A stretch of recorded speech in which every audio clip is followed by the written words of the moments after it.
stage. Closing parenthesis. Narrator, welcome, travelers of time and seekers of truth. Tonight, we embark on a journey through the heart of a land, rich in spirit, yet burdened by its unfulfilled promise. This is the tale of Nigeria, a country named by others, shaped by others, but yet to fully define itself. Before the rivers were charted and the lands divided, there was a mosaic of peoples, each unique, each sovereign. They spoke 1,000 tongues, worshipped under the sun, and traded gold for salt. They lived as they knew how, unaware that a storm from beyond the seas would soon uproot their world. Nigeria's story is not one of a single birth, but of labor that spans centuries, painful, restless, and incomplete. It is the tale of a people shackled by foreign chains, then bound by invisible ones of mistrust and greed. It is a land where the soil bleeds oil and the skies carry songs of both triumph and sorrow. In these 7 acts, we shall see heroes rise and fall, alliances forged and broken, and a nation that yearns to find itself. Listen closely to the whispers of the past and the cries of the present. For in this story, you may find the reflection of all nations still seeking their soul. Now, step into the waters where the Niger and the Benue embrace, and let us begin. The narrator steps aside as the lights dim. A rhythmic drumbeat begins, heralding the start of Act 1. Closing parenthesis. Act 1. The Gathering of Waters. Scene 1. The meeting of rivers. The stage is split between 2 key elements. The serene forest, bathed in golden sunlight, and the confluence of the Niger and Benue rivers, shimmering under the morning sky. The air is alive with the sounds of trade, prayers, and laughter, intertwining harmoniously like the rivers themselves. Closing parenthesis. Opening atmosphere. The distant hum of a vibrant market spills into the scene. Hausa traders in flowing Babanriga haggle over leather goods and dyed fabric. Yoruba priests chant invocations to Orunmila under the shelter of a massive baobab tree, their voices deep and rhythmic. Nearby, Igbo farmers, earthy and robust, proudly display yams and palm oil, while Fulani nomads in flowing robes lead their cattle to the river, their soft whistles adding a musical counterpoint. The scene is a tapestry of color, culture, and connection. Scene focus. Celebrations of unity. The community gathers under a canopy of interwoven palm fronds. Drums beat steadily, calling people to dance and storytelling. A griot, draped in regal blue, steps forward, his voice resonant and wise. Closing parenthesis. Griot, singing. When the Niger speaks, the Benue listens. When the hunter's drum sounds, the herdsman answers.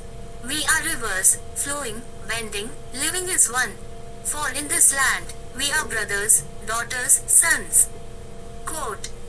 The crowd erupts in a cheer, breaking into a dance. Yoruba women in bright Aso oak cloth lead the rhythm, their movements fluid like water. Igbo men clap, stamping their feet. Fulani children mimic the steps, their laughter rippling through the air. It is unity in motion. Closing parenthesis. Scene shift. The arrival of the stranger. As the merriment reaches its peak, a sudden silence ripples through the crowd. A man cloaked in strange garments, boots, a wide-brimmed hat, and a coat too heavy for the humid air, emerges from the forest edge. His presence is unsettling yet magnetic. He surveys the gathering, his eyes sharp like a bird of prey. Closing parenthesis. Villager 1, whispering, who is this? A spirit in man's form. Quote. Yoruba priest, sternly, stepping forward, speak, stranger. What brings you to our sacred waters? Quote. The stranger raises his hands in a gesture of peace, but his smile is calculating. His voice is smooth, like oil on water. Closing parenthesis. The stranger, I am but a traveler, drawn by the song of your rivers, the wealth of your earth. Such beauty I have never seen. Quote. Igbo farmer, proudly, this is the land of our fathers, our mothers. It feeds us as it has fed those before us. Quote. The stranger, leaning slightly forward, and such a land. It could feed the world. Quote. His words linger, a shadow over the sunlit scene. The villagers exchange uneasy glances. The celebrations falter, drums falling silent as the stranger steps closer to the water. He kneels, cups his hands, and drinks deeply. Rising, he looks back at the people, his smile now a touch darker. Closing parenthesis. The stranger, ah, but rivers never flow in one direction alone. Quote. He turns and walks back into the forest, his silhouette fading. The crowd, hushed, begins to murmur. An elder steps forward, his face lined with age and wisdom. Closing parenthesis. Elder, beware the river that carries more than water. This day marks a turn, though we know not where it leads. Quote. The villagers gather closer, the celebratory mood replaced by a quiet determination. The lights dim as the sound of the rivers grows louder, rising ominously. Closing parenthesis. Curtain falls, the stage darkens, leaving only the shimmering outline of the rivers, their confluence symbolic of the unspoken tension ahead. Closing parenthesis. Act 2. Whispers of Freedom, the village before the fall. Setting. A serene coastal village nestled among lush, green hills. The waves of the ocean lap rhythmically against the shore, where fishermen unload their daily catch. Children laugh and play near the palm trees, their vibrant energy weaving through the market stalls where merchants sell cloth, spices, and handmade jewelry. Smoke from cooking fires spirals into the golden sky as the sun begins to set. The people of the village are unaware of the storm gathering beyond the horizon. Synopsis. This act explores the village's harmony and the seeds of its unraveling as rumors of European ships begin to spread. The stranger, initially welcomed as a guest, observes and probes the community, sowing seeds of doubt and division under the guise of friendship. Key events. Scene 1. The village in full bloom. The stage opens with the village alive with activity. Drummers set the rhythm of life as traders haggle over goods.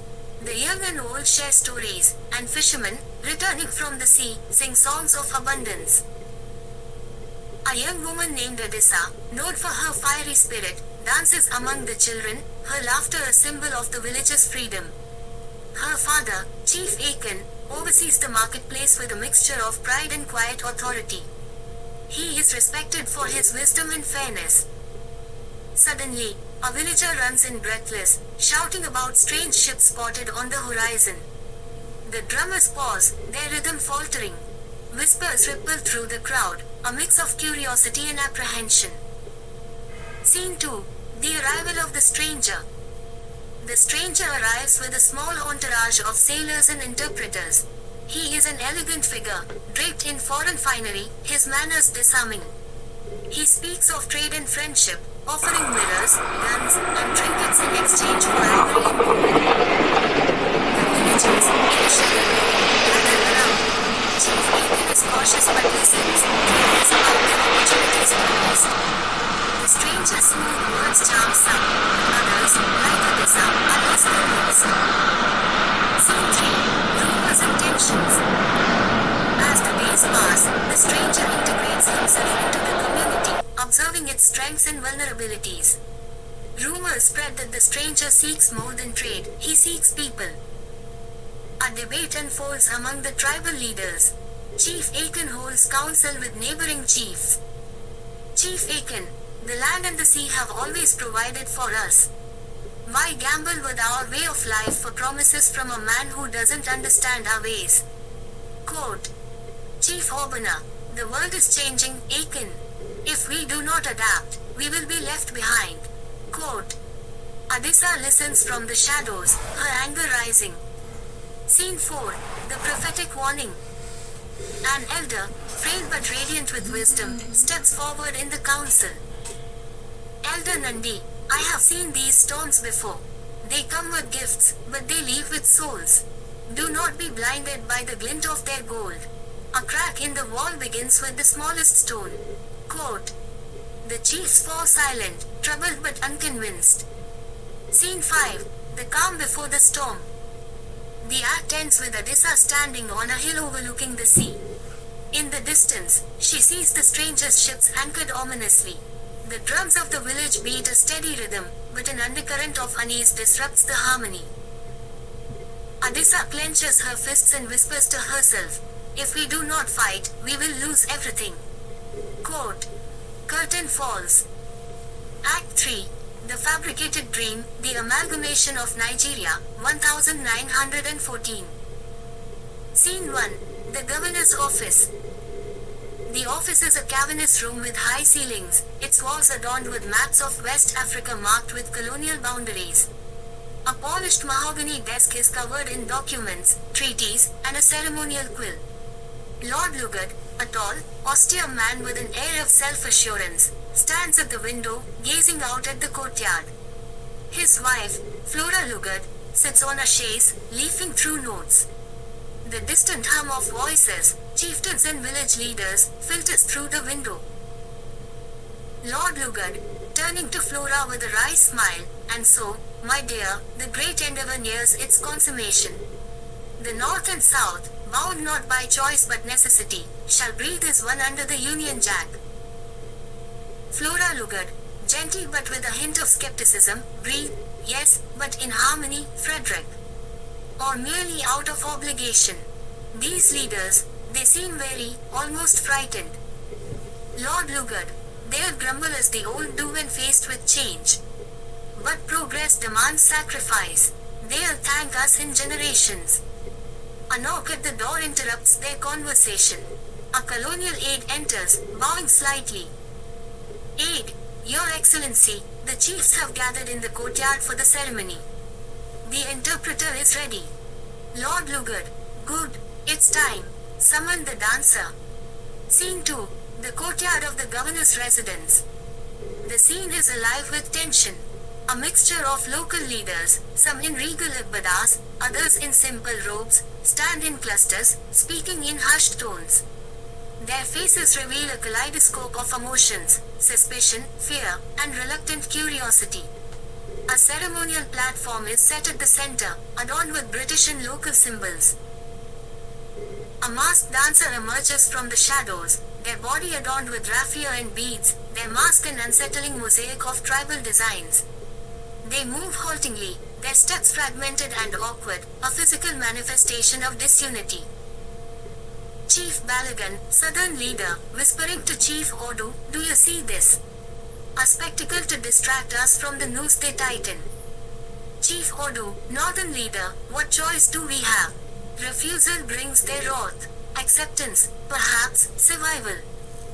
The masked dancer pauses, raising their arms as if to summon the spirits. A drumbeat begins, slow and deliberate, echoing like a heartbeat of the land.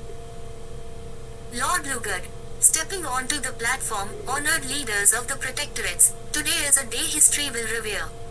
Here, we unite not just lands but destinies. The North, vast and resilient. The South, vibrant and promising. Together, under the guidance of the Crown, you shall thrive. A murmur ripples through the crowd. Some look down, others exchange uneasy glances. Chief Afonsetan, loudly, unable to contain herself, "What of our differences? Our gods, our tongues, our ways of life. Can they truly merge without discord?" Lord Lugard, firmly, with a rehearsed smile, "Differences are the essence of strength. Like rivers merging to form a mighty ocean. United, you shall rise beyond the confines of tribes and clans." The masked dancer resumes their performance, their steps increasingly chaotic, reflecting the unease in the air. A child in the crowd tugs at their mother's wrapper, frightened by the dancer's erratic movements. Scene 3. The signing of the treaty. On the platform, a long table is set with documents and a ceremonial pen. One by one, the leaders approach, their faces etched with resignation. They dip quills into ink and sign, their names flowing onto parchment like reluctant oaths. Chief Balagan, pausing as he grips the quill, "If this union brings ruin, will history remember our resistance, or just our surrender?" Lord Lugard, softly, almost dismissively, "History, Chief, remembers the bold, not the hesitant." The final signature is made. A British flag is raised beside local banners. The masked dancer collapses dramatically, as if consumed by the weight of the union. Final scene, the declaration. Lord Lugard steps forward, his voice resounding through the courtyard. Lord Lugard, triumphantly, by the authority of His Majesty, King George, and the will of Providence, I declare the Northern and Southern Protectorates one. They are one, whether they see it or not. The camera focuses on the faces of the leaders, Chief Ojo's stoic gaze, Chief Balagan's clenched jaw, and Chief Afansetan's tear-streaked face. The drumbeat resumes, this time a mournful rhythm as the masked dancer is carried away. The lights dim, leaving only the British flag illuminated, fluttering in the wind. Curtain falls. Act 4, the whisper of freedom, the struggle for independence. Scene 1, a cracked unity. Setting, an open square in Kano, a backdrop of colonial buildings and bustling activity. The atmosphere buzzes with a mix of hope and tension. The square is filled with a diverse crowd. Young men wave banners proclaiming, "Independence now," while older townsfolk murmur among themselves. In the center stands Umaru, a fiery orator inspired by Emadu Bello. His agbada sways as he delivers a speech to the restless crowd. Umaru, voice thundering, "Brothers, sisters, for too long we have carried the yoke of foreign rule. Are we not capable of steering our own destiny? Are we not deserving of respect?" Quote. The crowd roars, but murmurs rise as a group of Igbo traders exchange wary glances. Chinwe, a trader from the east, whispers to her companion. Chinwe, his words burn like fire, but I wonder, will they burn us too? When the British go, who will see us as brothers? Quote. The tension is palpable. A Yoruba merchant interjects with a booming voice. Adedeji, this is not the time for division. If we fight, let it be with one voice. Quote. The crowd cheers again, but the tribal rivalries ripple like undercurrents in a stormy sea. Scene 2, Shackles of Justice.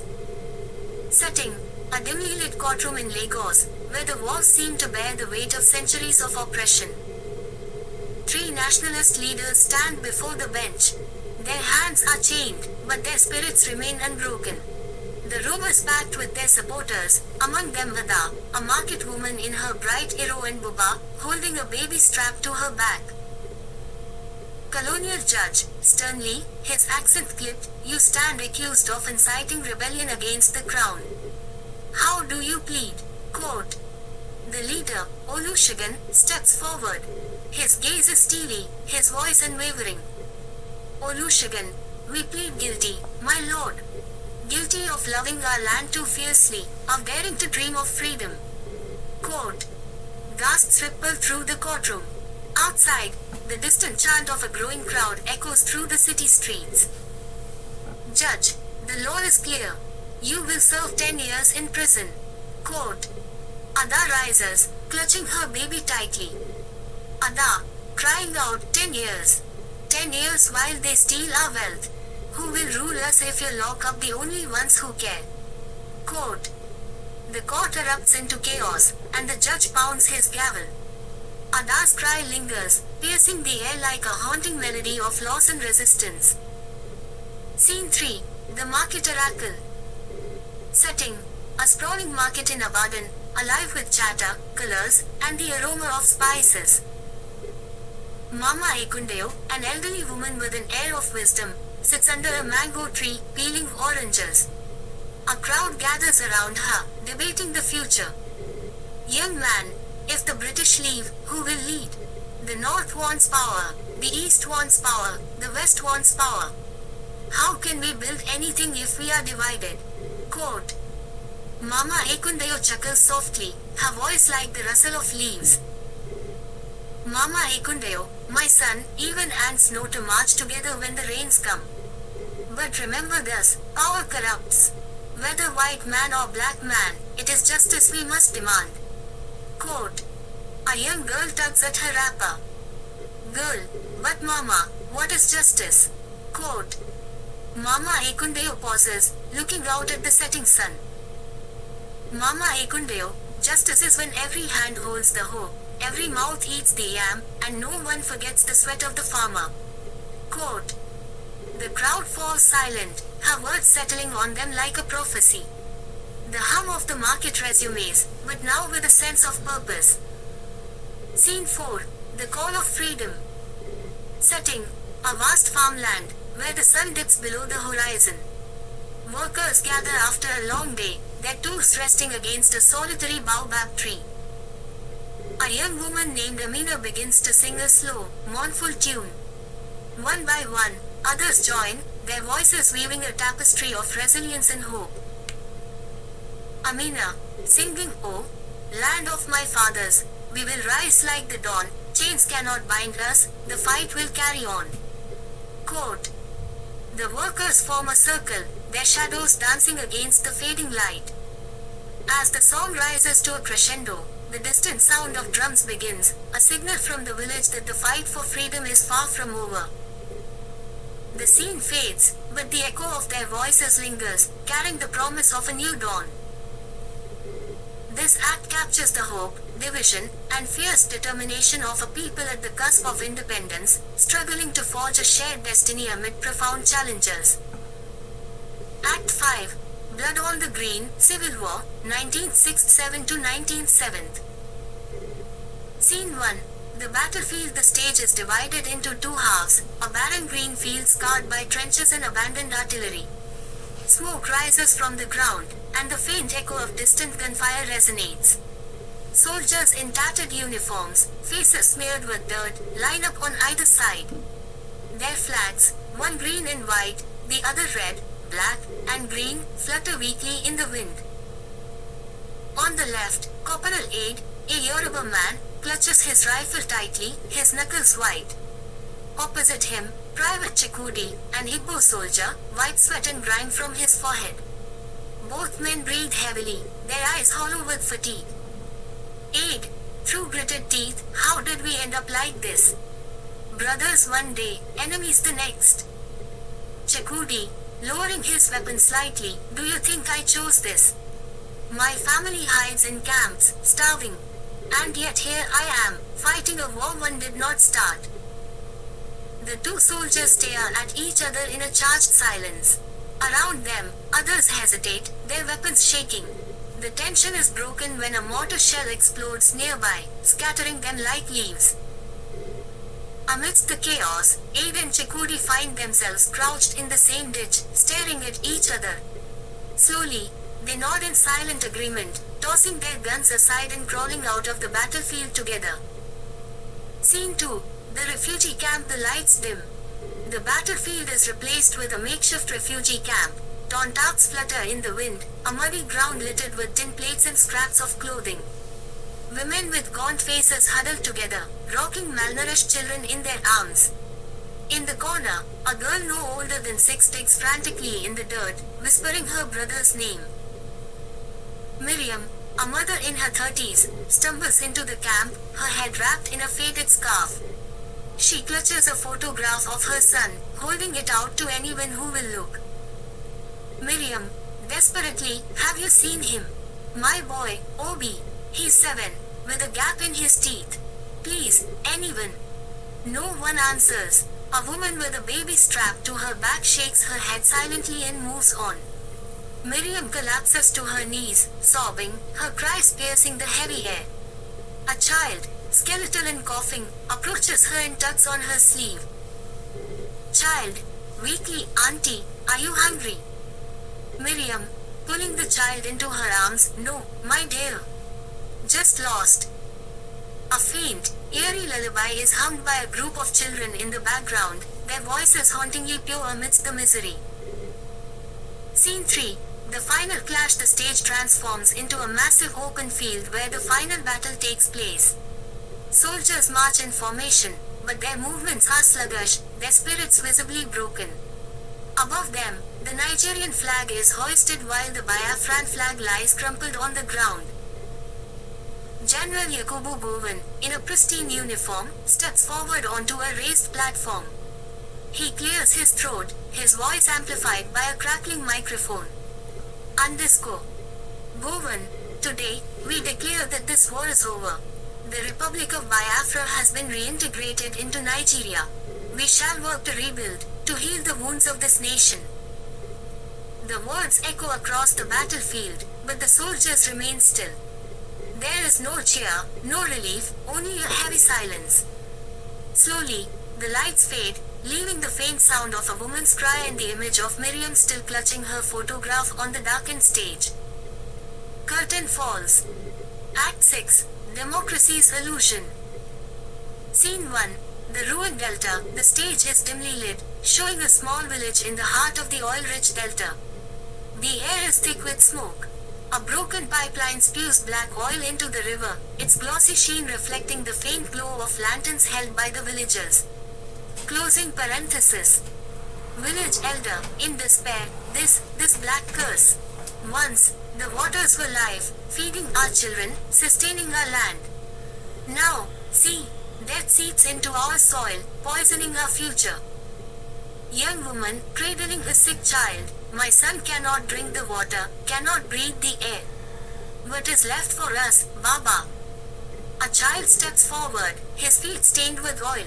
He kneels and dips his hands into the polluted river, lifting them to the sky as if in prayer. Closing parenthesis.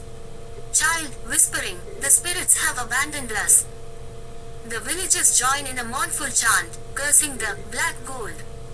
Lights dim as a shadowy figure in a military uniform watches from a distance, smirking before exiting stage left. Closing parenthesis. Scene 2. Political rallies in the city. The stage transforms to a bustling urban square. A crowd gathers, some holding banners demanding justice, others waving flags of political parties. A speaker steps onto a makeshift stage. Closing parenthesis. Activist, brothers, sisters, we must rise against this regime that steals our wealth and leaves us in hunger. Look to the delta, our land destroyed, our people dying. Yet the cabal in Abuja grows fat off our suffering. Cheers erupt, but they are cut short as sirens wail. Soldiers storm the stage, arresting the activist. The crowd scatters, leaving a trail of trampled flyers behind. Closing parenthesis. Officer, to the activist, silence your tongue, or you will find yourself silenced forever. The activist spits defiantly but is dragged away.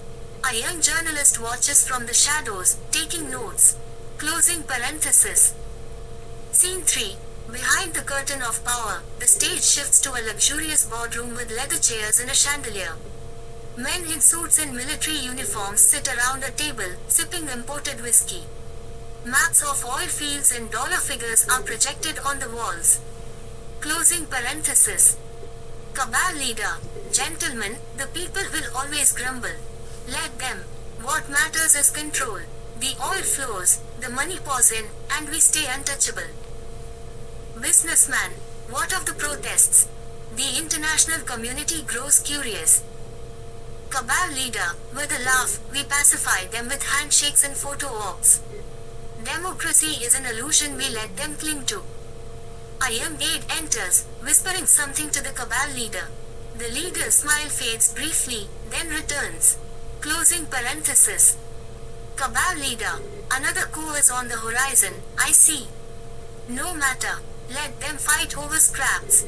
We'll ensure our pipeline remains uninterrupted. Scene 4. The ordinary citizens lament, the stage darkens, showing a small, dimly lit room. A family sits around a single candle. The father counts crumpled naira notes, shaking his head. Closing parenthesis. Father, I work the rigs, breathe the poison of the fields, and still, there's nothing. Mother, they promised change. Every election, it's the same. Hope rises, only to fall with the ballots. Teenage son, why vote? Why fight? The rich will always win. The father slams the table, startling the family. Closing parenthesis. Father, because if we stop fighting, they've already won. The stage goes black, but faint sounds of chanting, gunfire, and an oil spill slow drip echo in the background. The illusion of democracy fades as the play ends with a single spotlight illuminating the spilled barrel of oil. Closing parenthesis. Act 7. The Unborn Nation, the Future. Setting. A majestic courtroom cloaked in shadow and light. At the center stands a towering, intricate crypt. Its golden bars shimmer faintly, cradling a baby swaddled in cloth embroidered with Nigeria's map. Around it, the courtroom seats are filled with ethereal figures, past leaders in faded agbadas and suits, citizens in humble attire, and youths in vibrant modern wear. A glowing figure, the spirit of Nigeria, presides, radiating both warmth and sternness. Scene 1. The Trial of Shadows. The spirit of Nigeria, an omnipotent presence with a voice that echoes like the clashing of drums and thunder, addresses the room. Spirit of Nigeria, who among you shall speak truth to the unborn? Who shall carry the weight of your deeds? Step forward, and let the gavel of conscience fall. Quote. One by one, past leaders rise, each weighed down by chains that clink mournfully with every step. They take their place in a dock of light. First leader, voice trembling, I built roads of promises, but paved them with lies. I swallowed the wealth meant for schools and let my people's children starve. Quote. Second leader, defiantly, I knew no shame, for power was my God. I silenced dissent, filled coffers meant for progress, and called it governance. Quote. The courtroom stirs, citizens murmur, a symphony of outrage and grief. Spirit of Nigeria, cutting through the noise, and what of you, the citizens?